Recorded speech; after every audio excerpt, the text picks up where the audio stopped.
بسم الله الرحمن الرحيم أرأيت الذي يكذب بالدين فذلك الذي يدع اليتيم ولا يحض على طعام المسكين فويل للمصلين الذين هم عن صلاتهم ساهون الذين هم يراءون ويمنعون الماعون رب اشرح لي صدري ويسر لي أمري واحلل عقدة من لساني يفقه قولي والحمد لله رب العالمين والصلاة والسلام على سيد الأنبياء والمرسلين وعلى آله وصحبه ومن استنى بسنته إلى يوم الدين اللهم اجعلنا منهم ومن الذين آمنوا وعملوا الصالحات وتواصوا بالحق وتواصوا بالصبر آمين يا رب العالمين। আচ্ছা, আপনারা তেলাওয়াত যেমন শুনলেন, আমরা আজ আমাদের নতুন পাঠ সূরাতুল মাউন শুরু করতে যাচ্ছি, যে সূরাটিকে অন্য জায়গায় সূরাতুদ্দীনও বলা হয়। আলোচনা শুরু করার আগে আমি কিছু ভূমিকামূলক কথা বলতে চাই, যাতে আপনাদের আলোচনা বুঝতে সুবিধা হয়। একেবারে শুরুতে স্মরণ করুন, আগের সূরাটি আমরা খুবই শক্তিশালী ব্যাখ্যায় শেষ করেছিলাম, যেখানে কুরাইশদের উপর পুরোপুরিভাবে একটি দাবি পেশ করা হয়। আল্লাহর কথাটি অবশ্যই আমাদের মনে আছে, ফালিয়াবুদু রাব্বা হাযাল বাইত, তাদের উচিত স্বেচ্ছায় দাসত্ব কবুল করা এবং এই ঘরের মালিকের ইবাদত করা। এই দাবিটি করা হয়েছিল কুরাইশদের প্রতি আগের সূরার শেষে। এখন এই সূরাতে কুরাইশদের কি করা উচিত সেটা বলা হচ্ছে না, বরং তারা কি করছে সেটা জানানো হচ্ছে। তাদের কি করা উচিত ছিল এবং তারা আসলে কি করছে। আল্লাহ আসলে আমাদেরকে জানাচ্ছেন ওই সময় কুরাইশদের অবস্থাটা ঠিক কেমন ছিল। সূরাতুল মাউন একটি শক্তিশালী তীক্ষ্ণ বাণীর, এমনকি আপনি এই সূরাটিকে তখনকার সামাজিক দুরবস্থার একটা চিত্রায়নও বলতে পারেন। আমরা জানি রাসূলুল্লাহ সাল্লাল্লাহু আলাইহি সাল্লাম ওই সময় ক্ষমতায় ছিলেন না, যদিও কেউ কেউ এটাকে মক্কি সূরা বলে থাকেন। মেজরিটি আলেমগণ বলেন যে এটি একটি মাদানী সূরা। আমরা সামনে দেখব আসলে কি কি অপিনিয়ন রয়েছে আলেমগণের এই বিষয়ে এবং তাদের বিভিন্ন মতগুলোর পেছনে কারণগুলো কি। যাই হোক, মেজরিটি অপিনিয়ন হচ্ছে যে এটি একটি মক্কি সূরা এবং আমরা জানি যে মক্কায় থাকা অবস্থায় রাসূলের কোনো ধরনের সোশ্যাল বা পলিটিক্যাল ক্ষমতা ছিল না। এই অবস্থায় রাসূলের দ্বারা কোনো ধরনের সমালোচনা কিংবা কটাক্ষ মন্তব্য করা, বিশেষ করে তাদের বিরুদ্ধে যারা মক্কার সর্বোচ্চ ক্ষমতায় রয়েছে, এমনই ক্ষমতায় যে তারা যা মন চায় তাই করতে পারে, যাদের বিরুদ্ধে মন চায় যে কোনো অবস্থায় ব্যবস্থা নিতে পারে, স্পেশালি তাদের প্রতি যাদের কোনো সাপোর্ট নেই। একটা সহজ উদাহরণ দেই, যাদের সমাজে তেমন কোনো সাপোর্ট নেই, বলা যায় সমাজের এতিম সদস্যরা, ক্ষমতা থাকলে আপনি তাদেরকে যা মনে চায় করতে পারেন, অপমান করতে পারেন, মারতে পারেন, কাটতে পারেন, ইত্যাদি ইত্যাদি। এবং যেহেতু তাদের কোনো গার্ডিয়ান নেই, ফ্যামিলি নেই, গোত্র নেই, পুলিশ, জাস্টিস, সরকার কিছুই নেই, তার কোনো প্রতিরোধ ব্যবস্থা নেই, সে এখানে একা। সমাজের এমন অবস্থাতেই আল্লাহ সুবহানাহু ওয়া তাআলা রাসূলের উপর এই শক্তিশালী সূরাটি অবতীর্ণ করেন। আগের সূরাটিতে আল্লাহ তাআলা তার নেয়ামতের বর্ণনা করেছিলেন সূরা কুরাইশে। সমাজের এমন অবস্থাতেই আল্লাহ সুবহানাহু ওয়া তাআলা রাসূলের উপর এই শক্তিশালী সূরাটি অবতীর্ণ করেন। আগের সূরাটিতে আল্লাহ তাআলা তার নেয়ামতের বর্ণনা করেছিলেন সূরা কুরাইশে, কোনো ধরনের সতর্কতামূলক কিছু সেখানে ছিল না। এখন এই সূরায় আমরা দেখব যে বর্ণনা ভঙ্গি সম্পূর্ণ বিপরীত হয়ে গেছে। সূরা কুরাইশ আল্লাহ বলেছিলেন যে তোমরা শান্তিতে সফর করতে পারো, গরমে শীতে, আমি তোমাদের খাদ্য দিয়েছি, আমি তোমাদেরকে নিরাপত্তা দিয়েছি। শুধু আল্লাহর নেয়ামতের বর্ণনা, কোনো সতর্কতামূলক কিছু নেই। এখন যখন আল্লাহর নেয়ামত জানার পরেও তাদের আচরণে কোনো পরিবর্তন হলো না, সাইকোলজির ভাষায় এটাকে বলা হয় পজিটিভ রিইনফোর্সমেন্ট। পজিটিভ রিইনফোর্সমেন্ট যখন কাজ হলো না, তখন নেগেটিভ রিইনফোর্সমেন্ট ছাড়া উপায় নেই। এই আচরণের পরিণতি কি হতে পারে? আল্লাহ তাআলা এখন তীক্ষ্ণ ভঙ্গিতে তাদের বুঝিয়ে দিচ্ছেন। আপাত দৃষ্টিতে যদি আপনি এই সূরাটির অনুবাদ পড়েন, আপনার কাছে মনে হতে পারে যে সূরাটিতে আসলে দুটো গ্রুপের কথা বলা হচ্ছে। সূরাটি আপনার কাছে দুই ভাগে বিভক্ত বলে মনে হবে। এটি খুবই সংক্ষিপ্ত একটি সূরা, মাত্র 7টি আয়াত।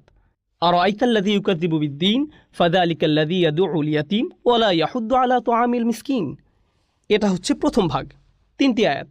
সাধারণভাবে যদি অনুবাদ করা হয়, আপনি কি দেখেছেন তাকে যে বিচার দিবসকে মিথ্যা বলে? সে তো সেই ব্যক্তি যে এতিমকে গলা ধাক্কা দেয় আর মিসকিনকে খাদ্যদানে উৎসাহ দেয় না। আমি এখনই গভীর বিশ্লেষণে যাচ্ছি না, শুধুই সরল অনুবাদ নিয়ে আলোচনা করছি। তো এটা ছিল এক ধরনের মানুষদের নিয়ে আলোচনা। এখন এই সূরার দ্বিতীয় অংশের ভিন্ন মানুষদের নিয়ে আলোচনা চলছে। ফাওয়াইলুল লিল মুসাল্লিন আল্লাযীনা হুম আন সালাতিহিম সাহুন আল্লাযীনা হুম ইরাউন ওয়া ইয়ামনাউনাল মাউন।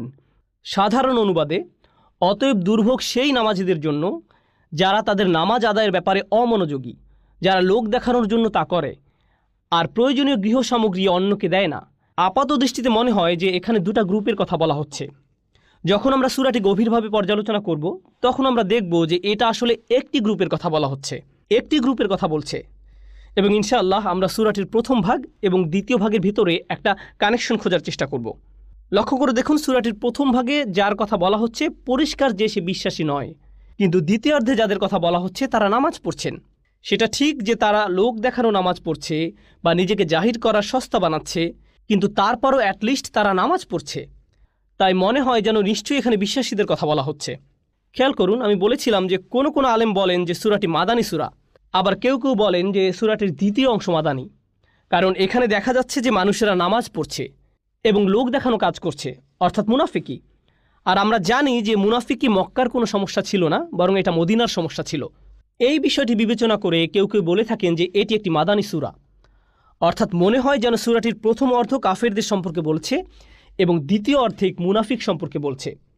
যদিও আলেমদের এই মতটি একটি গ্রহণযোগ্য মত, এই বিষয়ে অধিক গ্রহণযোগ্য ও যৌক্তিক মত হচ্ছে যে এখানে সামগ্রিকভাবে সূরাটিতে কুরাইশদের সম্পর্কে বলা হচ্ছে। আমরা যখন সামনে আরও গভীরভাবে বিষয়টি পর্যালোচনা করব তখন বিষয়টি আমাদের কাছে আরও স্পষ্ট হবে ইনশাআল্লাহ। এর আগে আমাদের আরও কিছু বিষয় বুঝতে হবে। কয়েকটি সূরা আগে রাসূলুল্লাহ সাল্লাল্লাহু আলাইহি সাল্লামকে সুন্দরভাবে একটি জিনিস বোঝানো হয়েছে। বিষয়টি নিয়ে কয়েক সপ্তাহ আগে আলোচনা হয়েছিল। আয়াতটি সূরা ৩-এর। আল্লাহ সুবহানাহু ওয়া তাআলা কয়েকটি বিষয় বোঝানোর পর শক্তভাবে বললেন, ফামা ইউকাযযিবুকা বা'দু বিদ্দীন। এত যৌক্তিকভাবে বোঝানোর পরেও আর কি বাকি থাকে যে কেউ দিনের ব্যাপারে তোমার বিরুদ্ধে মিথ্যা বলবে? আল্লাহ তাআলা বোঝাতে চাচ্ছেন এই সূরার আর্গুমেন্ট এত শক্তিশালী যে আর কারো দিনের ব্যাপারে তোমার বিরুদ্ধে মিথ্যা বলার কোনো কিছু বাকি থাকে না। বিষয়টি নিয়ে আমরা সূরা ৩-এ বিস্তারিত আলোচনা করেছি, কিন্তু মানুষ যখন নীতিতে একেবারে তলানিতে গিয়ে পৌঁছায় তখন সবচেয়ে পাওয়ারফুল আর্গুমেন্টেও তার তেমন কাজ হয় না, অন্তরে প্রভাব ফেলে না। তাই এখন এই সূরা শুরু হচ্ছে এই কথা বলে যে আরাআইতাল্লাযী ইউকাযযিবু বিদ্দীন। সেখানে আল্লাহ বলেছিলেন ফামা ইউকাযযিবুকা বা'দু বিদ্দীন। এখানে আল্লাহ বলছেন আরাআইতাল্লাযী ইউকাযযিবু বিদ্দীন। দুইটি আয়াতের ভাষা খুবই কাছাকাছি। প্রথমটিতে বলেছিলেন আর কি অজুহাত বাকি থাকে যে তারা দিনের ব্যাপারে মিথ্যা বলবে। পরেরটিতে আল্লাহ সেই একই রাসূলের প্রতি বলছেন। আর হ্যাঁ, প্রথম আয়াতটিতে আল্লাহ তাআলা রাসূলের প্রতিই বলেছিলেন ফামা ইউকাযযিবু কা। এখানে কা দ্বারা রাসূলুল্লাহ সাল্লাল্লাহু আলাইহি সাল্লামকে বোঝানো হচ্ছে। এই সূরাতে প্রথম আয়াত আরাআই তা, এখানে তা দ্বারা একইভাবে রাসূলুল্লাহকে বোঝানো হচ্ছে। তুমি কি দেখেছো সেই ব্যক্তিকে? মানে হে নবী, তুমি কি সেই ব্যক্তিকে চেনো যে দিনের ব্যাপারে মিথ্যা বলে? এত চমৎকার সব যুক্তি দ্বারা বোঝানোর পরও অকৃতজ্ঞতার কত উচ্চ লেভেলে সেই ব্যক্তি পৌঁছেছে। এত কিছুর পরেও সে দিনের ব্যাপারে মিথ্যা বলছে। কত নিচু মন মানসিকতার পতন ঘটেছে তার। আল্লাহ এই সূরাতে প্রকাশ করবেন এই ব্যক্তি কিভাবে নিম্ন থেকে নিম্নতর মানসিকতার এই পর্যায়ে পৌঁছেছে। সূরা ৩-এ আল্লাহ শুধু সতর্ক করেছিলেন সুম্মা রাদাদনাহু আসফালা সাফিলিন। মনে আছে নিশ্চয়ই আপনাদের, নিচ থেকে নিচতর। এখন এই সূরাতে আল্লাহ উদাহরণ দিয়ে দেখিয়ে দিবেন। আগের সূরাটিতে বিষয়টা ছিল ব্যাপক, সেখানে সমগ্র মানব জাতি সম্পর্কে বলা হয়েছে লাকাদ খলাকনাল ইনসানা, মানে সমগ্র মানব জাতি। কিন্তু এই সূরা আসছে শুধু কুরাইশদের নিয়ে এবং রাসূলকে জিজ্ঞেস করা হচ্ছে তুমি কি দেখেছিলে? এখন রাসূল দেখেছেন কি?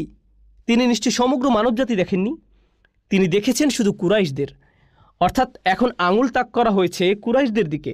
জেনারেল ওয়ার্নিং থেকে পরিবর্তিত হয়ে বিষয়টি খুবই সীমিত আকারে, নির্দিষ্টভাবে এবং সরাসরি এই অপরাধীদের প্রতি ইঙ্গিত করা হচ্ছে। আরও নির্দিষ্টভাবে বললে কুরাইশ লিডারদের প্রতি ইঙ্গিত করা হচ্ছে। সেটা আমরা শীঘ্রই দেখতে পাবো ইনশাআল্লাহ। তো আরাআইতা প্রথম শব্দগুলো, এটা একটা অলংকারিক প্রশ্ন। তুমি কি দেখেছিলে? এতক্ষণ আমরা দুই ধরনের প্রশ্ন পেয়েছি যা আল্লাহ তাআলা তার বার্তাবাহককে করেছিলেন সাল্লাল্লাহু আলাইহি সাল্লাম। আল্লাহ বলেন আলাম তারা, তুমি কি দেখো নাই? এটা সূরাতুল ফিলে ছিল। আল্লাহ বলেন আলাম তারা কাইফা ফাআলা রাব্বুকা বিআসহাবিল ফিল, আলাম তারা কাইফা ফাআলা রাব্বুকা বিআদ। অর্থাৎ এই আলাম তারা হচ্ছে তুমি কি দেখোনি, আর এখন আরাআইতা তুমি কি দেখেছিলে। তাহলে দুইটা শব্দের মধ্যে পার্থক্যটা কি? আচ্ছা, প্রথমটা আলাম তারা, যেমনটি আমরা বুঝেছিলাম সূরাতুল ফিলের আলোচনায় এবং অন্যান্য জায়গায়, এটা আসলে সে অবস্থাটা বোঝায় যখন রাসূল সাল্লাল্লাহু আলাইহি সাল্লাম পরাভূত হয়ে পড়েন অথবা চাপগ্রস্ত হন অথবা একের পর এক ওহীর ভারে নুয়ে পড়ার অবস্থা। তিনি দাওয়াত দিয়েই যাচ্ছেন অথচ ফল পাচ্ছেন না। এবং তিনি দেখেন যে সকল ক্ষমতা বিরোধীদের হাতে, আর ওনার হাতে কিছুই নেই।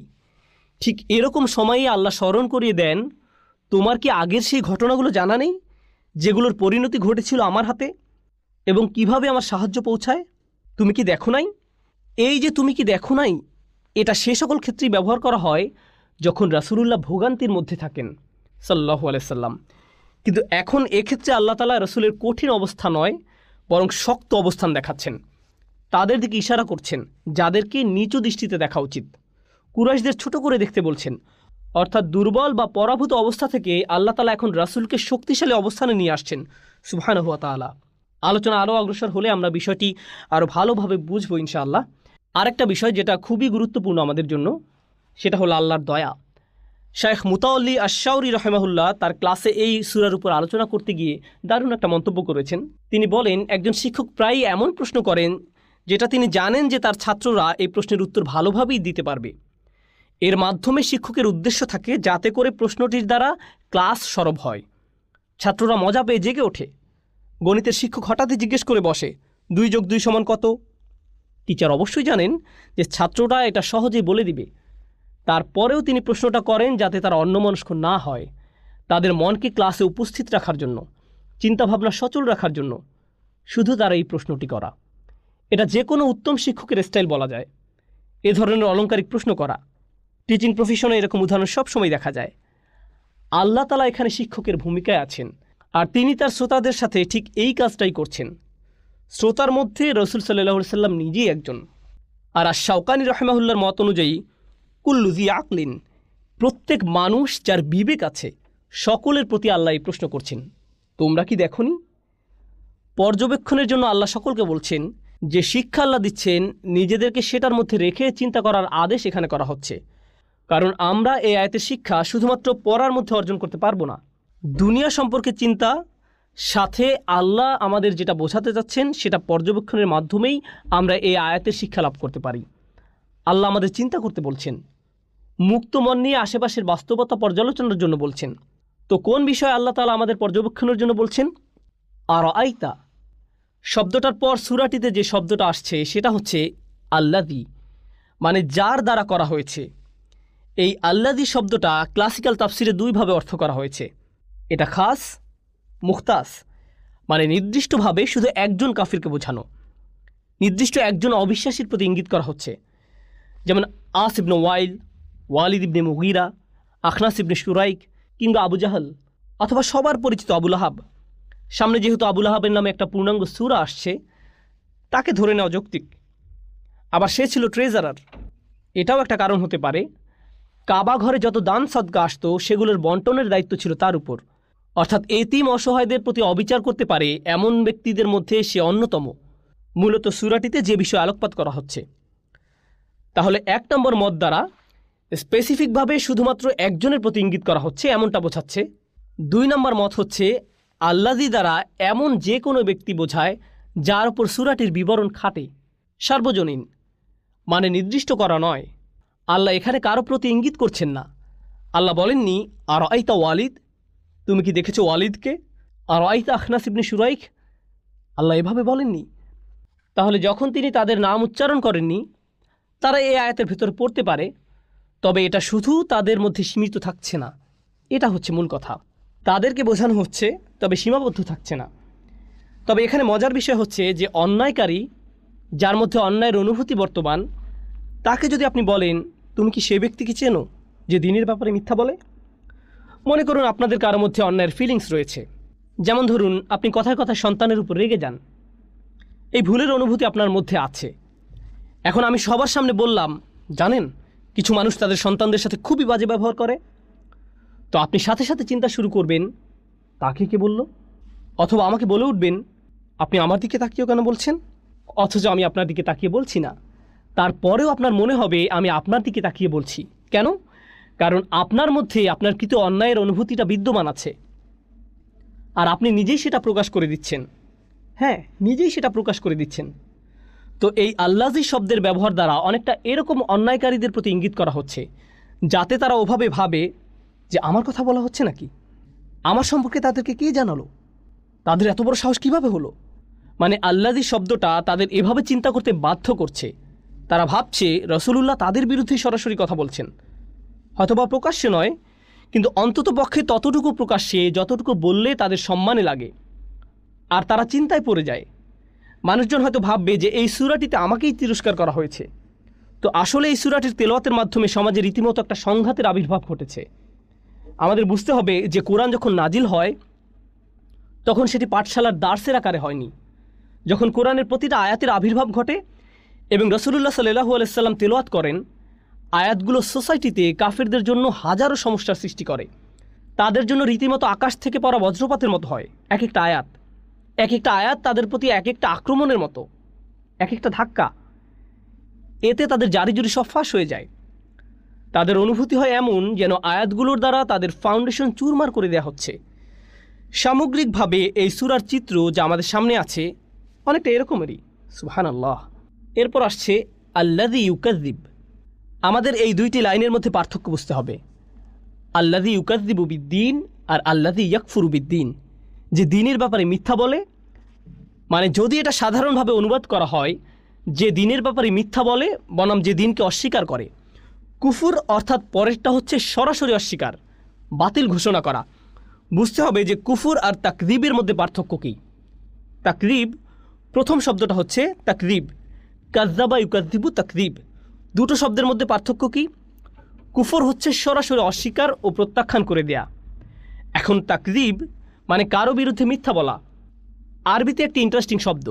আপনি যখন কারো নামে মিথ্যা বলছেন মানে তাকে শত্রু বানিয়ে নিচ্ছেন। সাথে আরও কিছু বিষয় আছে। আপনি তাকে মিথ্যাবাদী বলছেন মানে যে তাকযীব করছে সে দিনকে মিথ্যা বলছে, রাসূলুল্লাহকে মিথ্যাবাদী বলছে। অর্থাৎ ইউকাযযিবু বিআয়াতিল্লাহ, ইউকাযযিবু বিরাসূলিল্লাহ সাল্লাল্লাহু আলাইহি সাল্লাম। সাথে এটা এমনটা বোঝাচ্ছে যে আপনি জানেন এটা সত্য, কিন্তু তারপরেও জেনে শুনে এটাকে মিথ্যা বলে দিচ্ছেন। একজন কাফির শুধুই অস্বীকার করছে, সে এটাকে সত্য মানেইনি, এটা সত্যতা সে বোঝেইনি, জাস্ট বাতিল করে দিয়েছে প্রথমেই। যাই হোক, কিন্তু ইউকাযযিবু মানে সে ব্যক্তি জেনেছে এটা সত্য, তারপরেও সিদ্ধান্ত নিয়েছে এটাকে মিথ্যা সাব্যস্ত করার। মানে সে নিজেই প্রকৃত অর্থে একজন মিথ্যাবাদী যখন সে এই কাজটি করছে। একজনকে মিথ্যাবাদী হওয়ার জন্য আমরা জানি এতটুকু যথেষ্ট যে তার ভেতরে যা আছে মুখ দিয়ে তা থেকে ভিন্ন কিছু প্রকাশ হওয়া, যেটাকে মিথ্যাবাদী বলে। তো তার ভিতরে যা আছে তা হচ্ছে যে এই বাণী সত্য, কিন্তু সে চাচ্ছে এই বাণীর বিরুদ্ধে শত্রুতা পোষণ করতে। তো সে জেনে বুঝে দিনের বিরুদ্ধে মিথ্যা বলছে, যদিও তার বিবেক বলছে এই দিন সত্য। সে তার বিবেককে নিজের হাতে একেবারে শ্বাসরোধ করে হত্যা করেছে। তারপর যেটা সে জানে যে চিরন্তন সত্য সেটাকে মিথ্যা প্রমাণ করছে। সুবহানাল্লাহ। এই হচ্ছে আল্লাযী ইউকাযযিবু শব্দদ্বয়ের সহজ ব্যাখ্যা। সহজে বললে আল্লাহ এখানে শুধুমাত্র একজন প্রত্যাখ্যানকারী যে বলে আমি মুহাম্মদকে বিশ্বাস করি না তার কথা বলছেন না, বরং আল্লাহ তাআলা এখানে একজন কাফিরের সাইকোলজিক্যাল অবস্থা বর্ণনা করছেন এবং তাকে জানান দিচ্ছেন যে আমি জানি তোমার ভিতরে কি চলছে, আমি জানি যে তুমি ইতোমধ্যে এই সত্য স্বীকার করে নিয়েছো, এবং আমি এও জানি যে এটা শুধু তোমার অহমিকা, তোমার অধ্যত্ত স্বভাব আর পাপের প্রতি আসক্তি যা তোমাকে এই সত্য দিন স্বীকার করে নিতে বাধা দিচ্ছে। তাই আমি তোমাকে আল্লাযী ইয়াকফুরু বিদ্দীন না বলে বলবো আল্লাযী ইউকাযযিবু বিদ্দীন। সুবহানাল্লাহ। খুবই তীক্ষ্ণ শব্দের ব্যবহার যেটা এখানে করা হচ্ছে। আরেকটা লক্ষণীয় বিষয় হচ্ছে এখানে আল্লাযী কাযযাবা বলা হয়নি। দেখুন, আরাআইতা ছিল অতীতকালে, তুমি কি দেখেছিলে? তার মানে রাসূলুল্লাহ ইতিমধ্যেই দেখেছেন। আল্লাহ বলছেন না আতারা, তুমি কি দেখেছো? এভাবে বললে হতো বর্তমানকাল, তাদেরকে এখন গিয়ে দেখো। কিন্তু রাসূলুল্লাহ তাদেরকে আগের থেকেই দেখেছেন। যখন বলা হয় ইউকাযযিবু, এটা মুদারে ফর্ম, মানে বর্তমানকাল ব্যবহার করা হচ্ছে।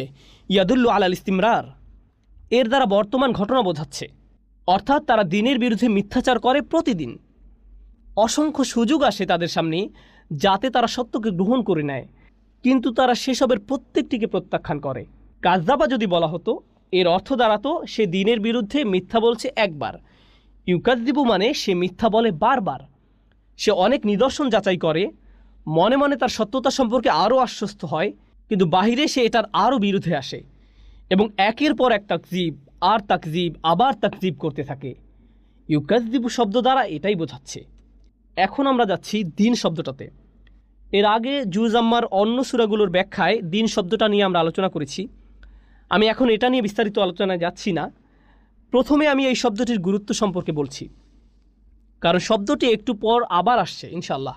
যখন আমরা ইযা জাআ নাসরুল্লাহি ওয়াল ফাতহ আরাআইতান নাসা ইয়াদখুলুনা ফি দীনিল্লাহ, দীনিল্লাহ, দিন সামনে আবার আসবে, এটি সামনে আবার আসছে। সাধারণভাবে, যদিও এটা লম্বা আলোচনা, এই শব্দটার দুইভাবে দেখা হয়। একটা হচ্ছে পারিভাষিকভাবে, আরেকটি আপনি এটাকে দেখতে পারেন সাহিত্যিকভাবে। পারিভাষিকভাবে যেটাকে আরবিতে আল ইস্তিলাহ বলা হয়। কোনো ভাষায় একটা শব্দের প্রচলন বিভিন্নভাবে হয়ে থাকে। এখন আপনি যদি শব্দটি নিয়ে শুধুমাত্র একটি নির্দিষ্ট ক্ষেত্রে ব্যবহার শুরু করে দেন, দিন শব্দটিতে আসার আগে আমি একটা সহজ উদাহরণ দিয়ে বিষয়টি বোঝাই। যেমন ধরুন জার্নাল শব্দটি। এখানে সবাই জানেন জার্নাল শব্দ দ্বারা কী বোঝানো হয়, কিন্তু আপনি যদি কোনো পত্রিকার একজন সম্পাদক হন অথবা আপনি কোনো প্রকাশনীর সাথে জড়িত হন, আপনি যখন জার্নাল শব্দটা শুনবেন, সাথে সাথে আপনার মনে নির্দিষ্ট ধারণার অবতারণা হবে। এখন আপনি আর কারো ব্যক্তিগত জার্নাল, যেখানে কিছু কথাবার্তা ইত্যাদি থাকে, এমন কিছু চিন্তা করবেন না। এখন আপনি ছাপার সাথে জড়িত জার্নাল অথবা একাডেমিক জার্নাল এর ব্যাপারে চিন্তা করবেন। একইভাবে আপনি যদি কোনো অ্যাকাউন্টেন্টের সাথে কথা বলেন, তার কাছে জার্নাল বলতে অ্যাকাউন্টিংয়ের সাথে জড়িত জার্নালের কথা মনে হবে, যেখানে রেকর্ড সংরক্ষণ করা হয়, ডেবিট ক্রেডিট ইত্যাদি আলোচনা থাকে। অর্থাৎ শব্দটা ব্যাপক, কিন্তু এটা যখন নির্দিষ্ট কোনো ফিল্ডের মানুষের সাথে নির্দিষ্ট বিষয়ে আলোচনা হচ্ছে, অর্থটাও তখন নির্দিষ্ট হয়ে যাচ্ছে। একই বিষয়টি আমরা লক্ষ্য করতে পারি সাইট শব্দটার ক্ষেত্রে। আপনি যদি কনস্ট্রাকশনের কাজ করে এমন কারোর সাথে আড্ডা দেন আর বলেন আমি একটি সাইটে কাজ করি, তাহলে দেখবেন সে ভাববে আপনি একটি কনস্ট্রাকশন সাইটে কাজ করেন। এখন একই কথাটা যদি আপনি কোনো ওয়েব ডেভেলপার অথবা প্রোগ্রামারের সাথে বলেন, সে ভাববে আপনি সম্ভবত কোনো ওয়েবসাইটের কথা বলছেন। অর্থাৎ বিষয়টি পরিষ্কার যে নির্দিষ্ট প্রেক্ষাপটের ক্ষেত্রে একটি শব্দ নির্দিষ্ট অর্থ বহন করে। আরবি ভাষায় কিছু শব্দের ক্ষেত্রেও বিষয়টি একইভাবে কাজ করে। ইসলামের আবির্ভাবের পরে সেগুলো কিছু নির্দিষ্ট অর্থ প্রকাশের জন্য ব্যবহৃত হয়। যেমন সালাত শব্দটা আরবদের কাছে আগে থেকেই ছিল, এটা নির্দিষ্ট অর্থও ছিল। কিন্তু যখন ইসলাম চলে আসলো, এই শব্দটা আর যে কোনো ইবাদতের জন্য ব্যবহার হতো না। তাহলে কিসের জন্য ব্যবহার হতো? সেই নির্দিষ্ট পবিত্র ইবাদতের জন্য, যা দিনে অন্ততপক্ষে 5 বার সম্পন্ন হয়। হ্যাঁ, এই শব্দ দ্বারা শুধু এটাই বোঝানো হতো, নির্দিষ্ট এই ইবাদত। ইসলামের আগমনের পর সালাত শব্দ দ্বারা শুধুমাত্র ঝুঁকে সেজদা বা সকলে মিলে হাত উপরে তুলে ভিন্ন কোনো প্রার্থনা কিংবা মোমবাতি জ্বালানো ইত্যাদি কিছুই বোঝানো হতো না। পুরোপুরি পরিবর্তন এবং নির্দিষ্ট হয়ে গেল। একইভাবে আমাদের এই দিন শব্দটার ব্যাপারেও বলা যায়, আরবে এটার সাধারণ অর্থ প্রচলিত ছিল, কিন্তু ইসলামের আগমনের পরে এর দ্বারা শুধুমাত্র ইসলামই বোঝানো হলো। যখন আপনি বলেন আর দিন, তার দ্বারা সেই দিনের বিরুদ্ধে মিথ্যা বলে। ইসলামের আগমনের পর এখানে দিন দ্বারা নির্দিষ্টভাবে ইসলামকে বোঝানো হচ্ছে। এই জন্য কিছু কিছু আলেমরা এই মন্তব্য করেছেন যে এই আয়াত দ্বারা তুমি কি দেখেছো সেই ব্যক্তিকে যে ইসলামের বিরুদ্ধে মিথ্যা বলে, এমন বোঝানো হচ্ছে, দিন ইসলামকে বোঝানো হচ্ছে। কিন্তু অন্যরা বলছেন যে না, যেহেতু এটা মাদানী সূরা এবং ইসলাম শব্দটি এখনও এত পরিচিতি পায়নি, দিন শব্দ দ্বারা আল্লাহ এখানে ইসলামকে বোঝাচ্ছেন না, বরং এর দ্বারা সাধারণ অর্থটিই বোঝাচ্ছে। অর্থাৎ দ্বিতীয় মতের আলেমগণ দিন শব্দের শাব্দিক অর্থটাই এখানে ধরেছেন। আর বর্তমানে দুইটি মতামতই গ্রহণ করা হয়। এই আয়াতে ব্যবহৃত ভাষা এতটাই ব্যাপক যে দুটি মন্তব্যই গ্রহণযোগ্য। আচ্ছা, তাহলে প্রথম ওপিনিয়নটি ছিল যে তুমি কি সেই ব্যক্তিকে দেখেছো যে দিন ইসলামের বিরুদ্ধে মিথ্যা বলে, মানে মিথ্যা বলে রাসূলের বিরুদ্ধে, কোরআনের বিরুদ্ধে, ইসলামের বিরুদ্ধে, লা ইলাহা ইল্লাল্লাহু মুহাম্মাদুর রাসূলুল্লাহ সাল্লাল্লাহু আলাইহি সাল্লাম এই ধারণার বিরুদ্ধে। কিন্তু এখানে দিন শব্দে রয়েছে ভিন্ন আরেক অর্থ, যেটা এসেছে দানা ইয়া দিনু থেকে। শাব্দিকভাবে এটার অর্থ দাঁড়ায় ধার দেয়া, যা অবশ্যই হিবা থেকে ভিন্ন। আরবিতে হিবা শব্দের অর্থ হচ্ছে উপহার দেয়া। দাইন আর হিবা এই দুই শব্দের মধ্যে পার্থক্য হচ্ছে, হিবা দেওয়ার পর কেউ এটা ফেরত পাওয়ার আশা করে না, কিন্তু দাইন দেওয়ার পর অবশ্যই সেটা ফেরত আশা করে। এবং এটা আরবদের কাছে এতই বিরক্তিকর ছিল যে কেউ যদি উপহার দিয়ে সেটা ফেরত আশা করে, তাহলে তারা বলতো এটা অনেকটা এমন যেন সে তার বমি ফেরত চাচ্ছে। এটাকে এতই নিচু কাজ মনে করতো তারা, উপহার দিয়ে এভাবে ফেরত নেওয়াটা। কিন্তু দাইনের ব্যাপারটা হলো সেটা থেকে আলাদা। আমি যদি দাইন অর্থাৎ ধার দিয়ে থাকি, তাহলে অবশ্যই এটা নির্দিষ্ট সময়ে আমাকে ফেরত দিতে হবে। পরিশোধ করার এই সিস্টেম, শোধ করে দেওয়ার এই ধারণাটা, এটা আরবরা শুধু ধারের ক্ষেত্রেই নয়, বরং সকল ক্ষেত্রেই ব্যবহার করত। যেমন আরবদের এই প্রবাদ কামা তাদিনু তুদানু, অর্থাৎ মানুষদের সাথে তুমি যেভাবে আচরণ করবে, তোমার সাথে সেভাবেই আচরণ করা হবে। তুমি যেভাবে লেনদেন করবে তোমার সাথে ওভাবেই করা হবে। দিন্নাহুম কামা দানু, আমরা তাদের সাথে সেভাবে করেছি তারা আমাদের সাথে যেভাবে করেছে। কারো প্রতিদান ঠিক সেভাবে দেয়া, ঠিক যেভাবে তারা প্রথমে আচরণ করেছিল। এভাবে যদি হিসাব করা হয় দিন বলতে তাহলে প্রতিদান বোঝায়। এবং প্রতিদানের দিক থেকে বিবেচনা করলে আমাদের আগে বুঝতে হবে নবুয়তের একেবারে শুরুতে যে বিষয়ে রাসূলুল্লাহ সাল্লাল্লাহু আলাইহি সাল্লাম কথা বলা শুরু করেছিলেন, যেটা থেকে মূলত বিতর্কের শুরু হয়। আপনাদের মনে আছে হয়তো রাসূলুল্লাহ পাহাড়ের উপর উঠলেন এবং মানুষদের কিছু বলা শুরু করলেন।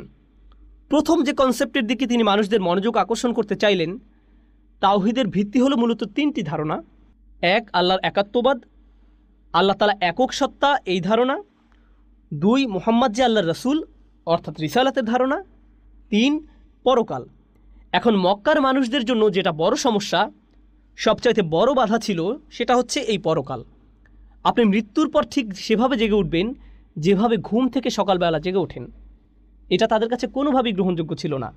আর দাইন বা দিনের এই ধারণা অন্য সব জায়গা থেকে সবচেয়ে বেশি যেখানে কার্যকর হয়, সেটা হলো আপনার প্রত্যেক ভালো কাজ আর প্রত্যেক খারাপ কাজের হিসাব, সেটা হচ্ছে এই পরকালে। এজন্য আশ-শাওকানি এবং অন্যান্য আলেমগণ এই বিষয়ে মন্তব্য করেছেন, দিন শব্দটি এই আয়াতে পরকালের হিসাব নিকাশ ও পুরস্কারের দিকে ইঙ্গিত করে ব্যবহার হয়েছে। অর্থাৎ তুমি কি দেখেছো সেই ব্যক্তিকে যে পরকালীন প্রতিদান দিবসের এই কনসেপ্ট, তার কাজকর্মের পুঙ্খানুপুঙ্খানু বিচার হবে যেখানে, সেই পরবর্তী জীবনের বিরুদ্ধে মিথ্যা বলেছে? তারা এটা মেনে নিতে পারছিল না। বিষয়টা ভালোভাবে বুঝতে চেষ্টা করুন। আমি আগেও বলেছি, সূরাটি কুরাইশদের দুর্নীতির জারিজুরি ফাঁস করে দেয়। আমরা দুর্নীতির একেবারে রুট লেভেল সম্পর্কে এখান থেকে জানতে পারবো। আসলে আপনি সৃষ্টিকর্তায় বিশ্বাস রাখতে পারেন, ধর্মে বিশ্বাস রাখতে পারেন, কিন্তু যদি আপনার সেই বিশ্বাস দুর্বল হয়, এক্ষেত্রে যে পরকালের জবাবদিহিতা সম্পর্কে আপনার গুরুত্ব নেই, তাহলে আপনার দ্বারা অন্যায় জুলুম হবেই। যদি আপনি ধার্মিকও হন, এমনকি নামাজও পড়েন। এবং আমি একথা কেন বলছি যে যদি আপনি নামাজও পড়েন, কারণ আল্লাহ এই সূরাতে তাদের কথাই বলছেন যারা নামাজ পড়ত, অথচ তারপরেও সাথে জঘন্য অপরাধে লিপ্ত থাকত, আজেবাজে কাজকর্ম করত। কেন? কারণ পরকালে বিশ্বাসের ধারণা তাদের মধ্যে ছিল না। আপনারা হয়তো জানেন, যে কোনো মানুষের জন্য যে বিষয়টি সবার আগে অপরাধ কর্ম থেকে দূরে থাকতে সাহায্য করবে, সেটা হচ্ছে কাজের পরিণতির ভয়। একটি লালবাতি সিগন্যাল, সাথে উপরে ক্যামেরা ফিট করা আছে, এমন হলে তাকওয়া অন্তরে অটোমেটিক সেট হয়ে যাবে, স্বাভাবিক। এইভাবে যে কাউকে থামিয়ে দেওয়া যাবে, কারণ এভাবে পরিণতি ভয়ঙ্কর হতে পারে। আমাকে জরিমানা করা হতে পারে, কিংবা আমি আমার লাইসেন্স হারাতে পারি। পুলিশ অফিসার তো আমার পাশেই দাঁড়িয়ে আছে। আবার মাঝে মাঝে আমরা গায়েবের উপরও বিশ্বাস রাখি। আরে, পুলিশ অফিসার তো আশেপাশেই কোথাও থাকতে পারে, যদি চলে আসে। আল্লাযীনা ইউমিনুনা বিল গায়ব, ঠিক না? অর্থাৎ বিষয়টি হচ্ছে, যদি আপনার অন্তরে এই ধারণা দৃঢ় থাকে যে অপরাধের দরুন আপনাকে পরিণতি ভোগ করতে হবে, কিংবা কাজের প্রতিদান দেওয়া হবে আপনাকে, তাহলে আপনি অপরাধ থেকে দূরে থাকবেন, অথবা আপনি পুনরায় আবার চিন্তা করবেন।